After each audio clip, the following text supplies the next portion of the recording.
You're welcome back. Across Nigeria today, frustration over electricity supply is growing louder.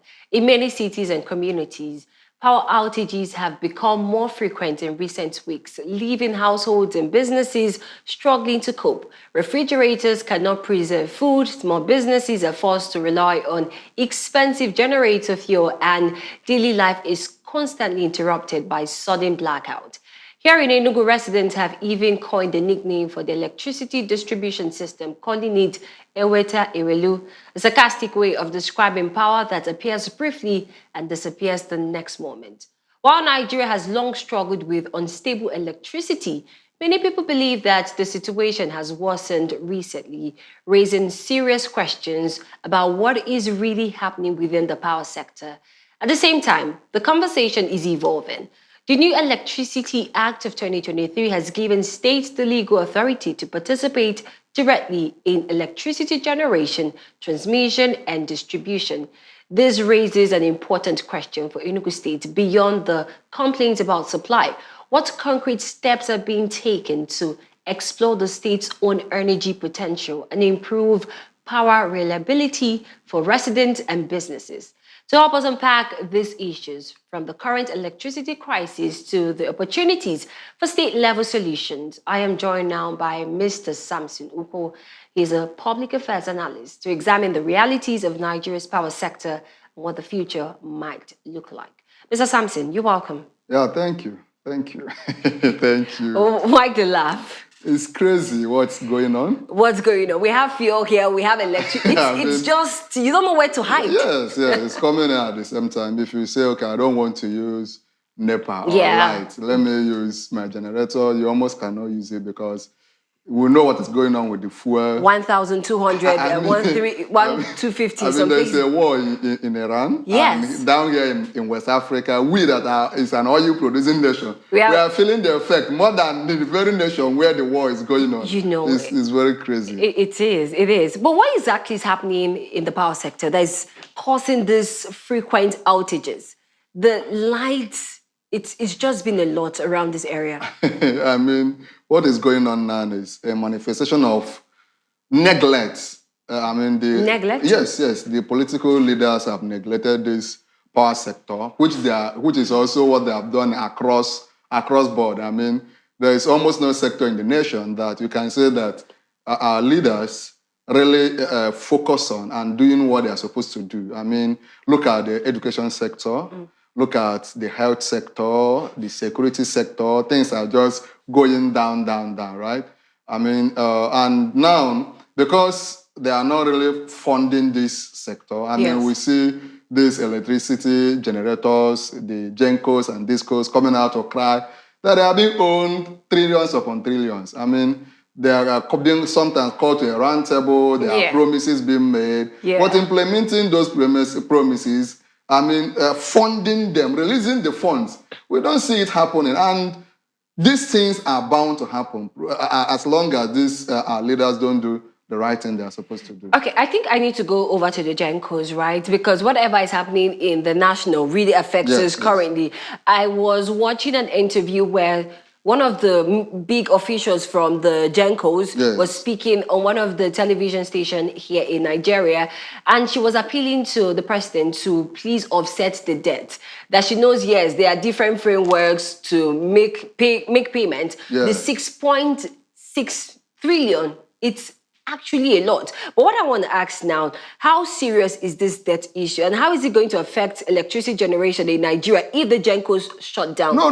With that kind of amount? The debt issue is very, very serious. Remember that this electricity sector generation is capital intensive, machine intensive. Most of these machines, gadgets they use are not produced in Nigeria, not in Africa. These things are imported, paid for in dollars. So when you begin to owe them, and when they get some of those equipment, they need to maintain it. Some get spoiled, they need to buy more. So when you begin to owe them in tune of millions and billions, not just 1 billion, but they're talking about 6-point-something billion, and they say accumulating. When these things pile up, these companies cannot just survive.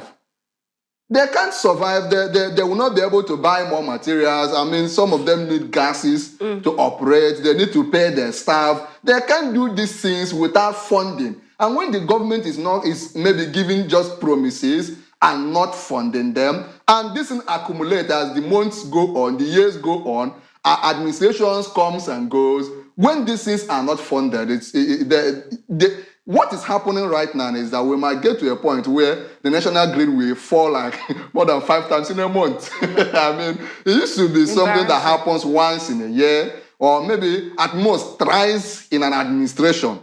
But now we see, I mean, this year 2026, we have seen the national grid fall several times. I mean, it is falling more than we can ever imagine. I think this is the worst we have ever had it in the country. Okay, you know, like I mentioned, the woman also stated that one of the Gencos is now being threatened by the bank that gave them loan, that they will soon shut down. But I know that they haven't shut down because it's not yet in the news. Because if they have been shut down, okay, we'd know for certain. But that's to tell you the height of it currently. It's a lot. Yes, because when the government make promises, right, these businesses, some of them are foreign investors that are coming to invest into this sector. They have this partnership with the banks to get the fund, buy the gadgets, begin to operate, hoping that the government will do the needful. But when they don't do these things, the banks need their money back. And the interest, when these businesses can't just meet up with this responsibility of paying back their loans and also servicing the interest, what is the next thing to do? The banks have to come for their money, take maybe the collateral. It may lead to the business shutting down. I really hope and pray that our leaders don't allow it to get to that point. But unfortunately, some of the leaders don't care. I mean, what we are seeing in the public sector, at a time where there is no fuel, no diesel, no light, we're still seeing issues of governors defecting, 2027. There's fire on the mountain, but the leaders don't realize that the nation is burning. You know, speaking about not caring, the president has solar installed for him. It's crazy. It's so laughable. It's crazy. And I think this question, the next question I'm about to ask, right, would really appeal to a lot of listeners. And why I want to ask this question is because I feel like there's a layer of ignorance around it. And I would have loved someone from the electricity distribution company, but let me ask you, right? People would call them Eweta Ewelu, that they would come, wake up from sleep and go and on the light, and when they hear people shout, they off it. Please, is this true? Do we think that's what's really happening there? No, I think what is going on is both yes and no. Right? Because most of the states in Nigeria still depend on the national grid. Unlike Abia State, under electricity that have started generating within the state, right? And just for some local government. Not across board. Now, if the Gencos are being owed, it means they are not able to generate a lot. So it means that what the states are getting is far less than the demand. And because of that, they now have to begin to ration the little power they get from the Gencos. Right? Because you are in distribution, you are not generating. It is the little you generate from the little that is being generated, the little you get from the Gencos that let's say EEDC, who is just there to distribute, not generate. If they are supposed to get a large chunk of power that will service the whole of Enugu, but they cannot do that, the little they get, they just have to use the Eweta Ewelu method. They just go on and off and on and off. The problem is now it's becoming so annoying and rampant that they're just on it now. You are just rushing in maybe to on your refrigerator before you could even... What has been loaded is over. It's gone. And some of the time you even see that they put on the light in the night. The few hours that the light will be on will be in the night where people really don't use it. Shops are not operating at that moment. So it's crazy. It's pathetic. But even with all of this, it's more like we have a solution dangling in front of us. We have mentioned Abia State like 2 times today. That's because of they are generating electricity. They are actually following that. They have the constitutional backing, like every other state in Nigeria, to generate electricity, the transmission, just explore the whole value chain of power sector. What is the governor of Enugu State doing in that regard for electricity that we know of? I often like to look at Enugu State based on what is happening, not just the laws that have been signed, not just the political statements that have been made by the executive and the political aides and others. What is going on realistically is that we are not generating, right? Even though, I think since 2023, the whole electricity chain it is no longer in the exclusive list where states cannot do anything about it, right? Right now, every state like Enugu can generate its own electricity, distribute it. You can get investors, you can invite foreign investors, you can produce power for your people, but Enugu is not looking into that direction. I mean, if it was really so, right now, Enugu should not be affected like most other states in the nation, but we are not seeing it happen. And of course, there's EEDC, which a lot of people are complaining about. There's metering is not working. There's really nothing working in Enugu in that sector to show that electricity is no longer just in the hands of the federal government, that the states can do something about it. What we see, unfortunately, is maybe investing in some other sectors like Enugu Air, the humongous 260 smart schools, the ultra-modern parks, and some other things we see happening. But we would have believed that there are sectors in Enugu that should not be played with. Things like the water sector. There's scarcity. Most people in Enugu now are crying. They are not able to see water to drink. A tanker or a tank of water that normally you should get with 5,000-6,000, you should be maybe spending about 15,000 to 18,000 if we are able to see one. Right now, such sector is a sector that the state should focus on. Then we look at this area of power. You already have the backing of the federal government that every state should do something concrete, generate power, distribute for your people. Even if at this moment the 17 local governments are not being affected, like in other states, not all the local governments in Ada is getting this steady power. But at least more than 30 There's a communities. Kickoff of something. Yes. More than 30 communities will not be crying about this whole thing, Genko, the debt and all the rest, right? If we have out of the 17 local governments in Enugu, we have up to 7 or maybe 5 that the state have already started doing something in the area of generation and distribution. From 2023, when this administration took over, till now, we should have seen something concrete. But it's unfortunate that right now, practically, we cannot see something being done by the state in that direction. I reported, that was yesterday, Anambra State had different energy guys coming. They had Shell, they had Para, I can't remember the name now, but another energy guy coming because of energy. They have gas reserve. So I want to talk, what energy infrastructure do we have here in Enugu? Historically and currently, what do we have? We have this power plant in Uji. In Uji? Yes. Okay. Yes. We have gas. We have this coal in Enugu. Okay. If the state really honestly have the willpower, if they have the willpower to do something in that sector, the electricity sector, there are things that can be done. Even if, there are foreign companies, foreign investors that are ready to come in because the market is large. The population, the consumers are there, ready to pay. Ready to get the meters. What we need is just, with the power be constant, is something concrete. Can we get up to 10 hours constant electricity? If these things are guaranteed, you see people, businesses willing to pay because these businesses depend on power. Whether you have a restaurant, you depend on power. Whether you have a fashion outfit, you depend on power. Whether you have a school, you depend on power. You are in your house, you depend on power. The market is there. Just that maybe the state government or the federal government do not yet have the political willpower. The way these things work. So it's not really like it's funding. It's No. There are many you can get. These state governors don't they get loans? States, local government, federal government, always go to get loans. And the kind of State House of Assembly we have, National House of Assembly we have, almost every loan the executive wants to get, they always get the signature, they go ahead.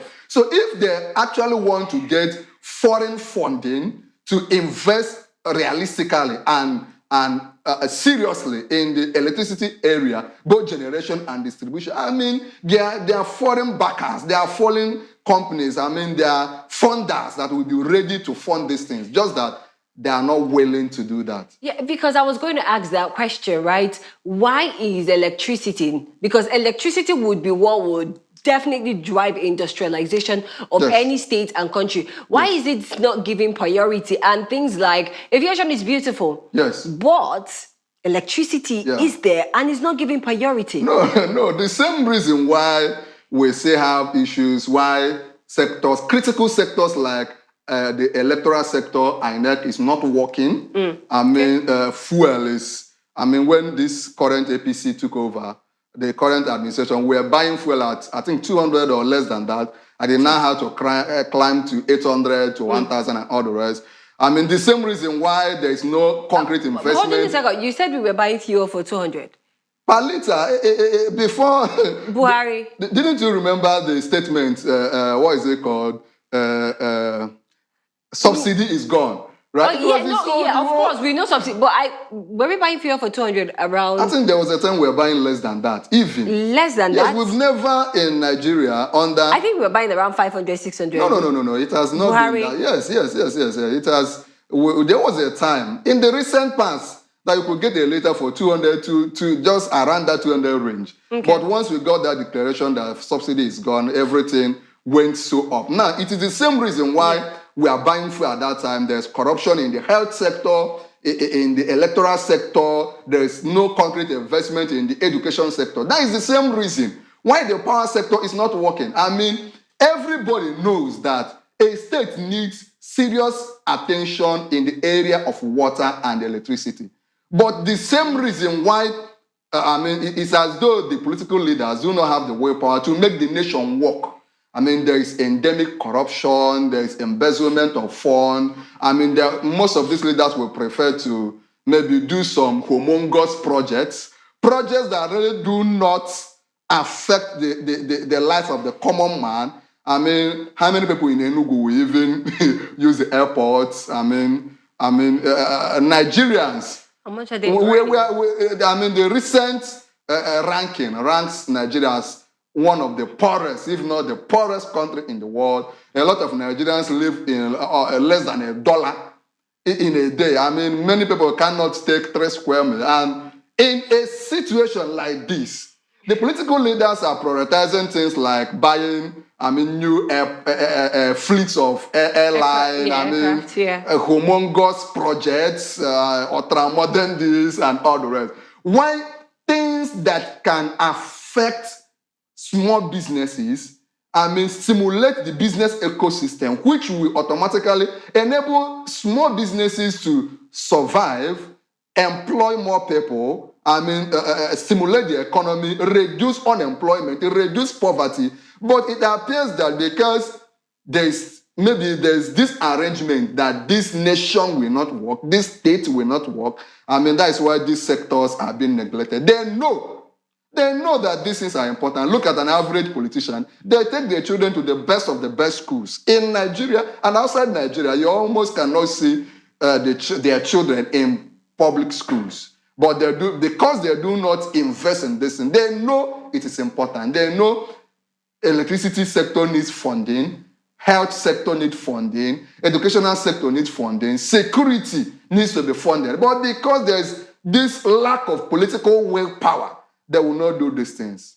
Yeah, it actually dates back to when people would say, the governor is doing quite a lot of things, but you still cannot feel what is really happening. You don't feel the impact. You don't see the change in your life. And that's because what you get to see, you see roads, commissioning of roads and everything, but there is no employment. There is no industry. There's no light. There is no water. Not sufficient water. So if we are in a state where there is no light, there is no water, the health sector is obviously not improving.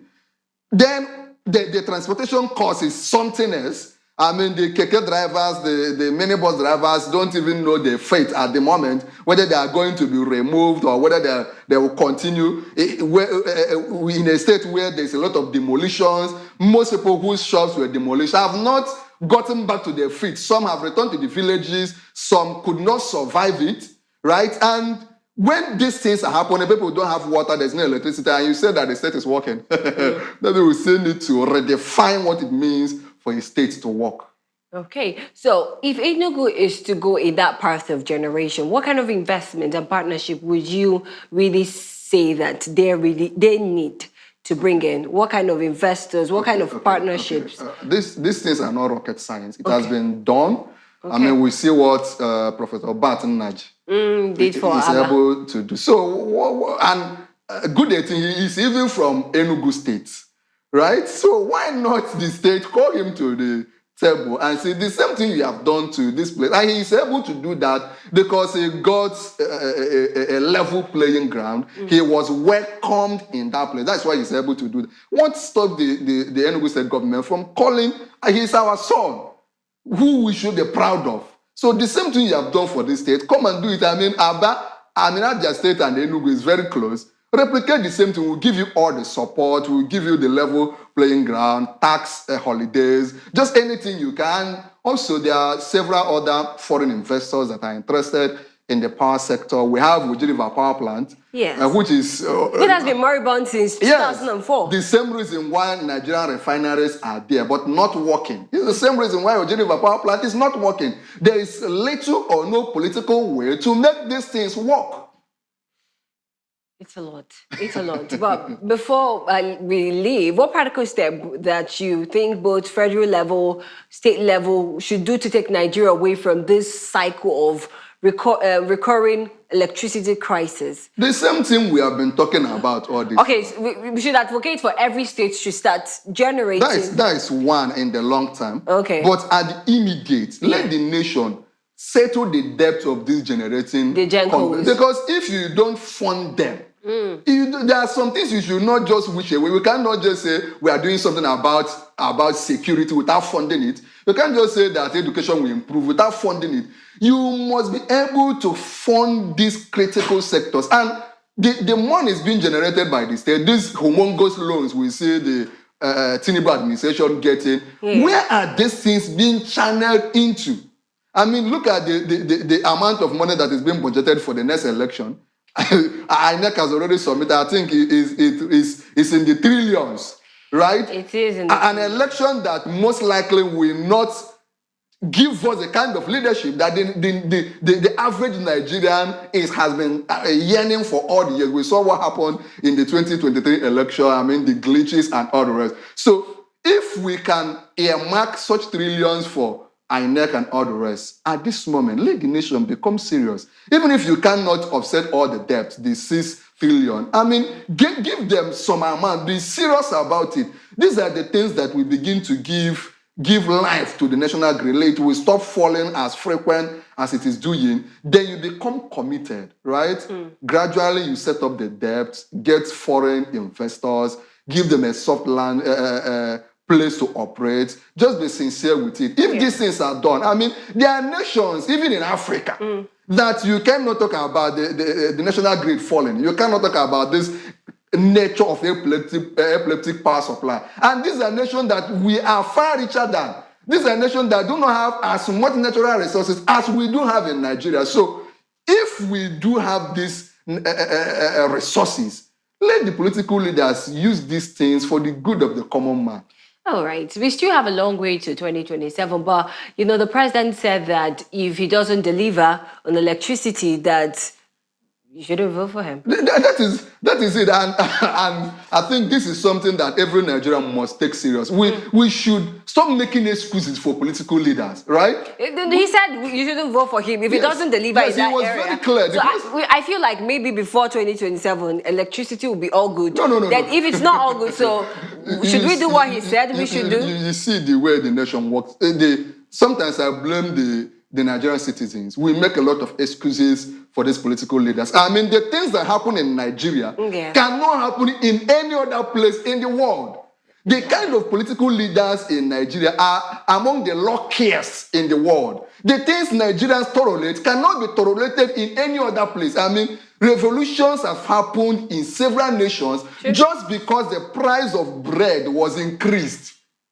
There are nations that people came out on the streets to protest because the price of bread was announced that it will be increased. It has not been done, no. But in Nigeria, I mean, we can wake up tomorrow and you see fuel at 2,000 and nothing will happen. We will see presidents, governors moving around, campaigning, welcoming people, decamping from one political party to connecting to the center, which we've seen happen in many states, including some states in the southeast. And the state is not better off even after connecting to the center. So the citizens must hold these leaders accountable. The president looked at Nigerians and said, if I don't give you power, if I don't give you steady power supply, do not elect me again in 2027. And there is no power. Let Nigerians wake up and do the needful. Okay, we'll definitely do whatever he says we should do. He's our president. We'll obey him. All right, ladies and gentlemen, Mr. Samson Oko, it's been a pleasure. Thank you very much for coming on the Eastern Business Report. Appreciate it. Ladies and gentlemen, and that is it for today. But before that, on Monday, we'll definitely have the communication guides from electricity, the Enugu State Electricity Distribution Company, come talk to us about what's really happening, from their own angle, okay? So we would have a balanced conversation, right? And that's it on the Eastern Business Report, and the Afia Business Morning returns tomorrow. Many thanks for staying with us. My name is Norma, and coming up next is Afia. Bye for now.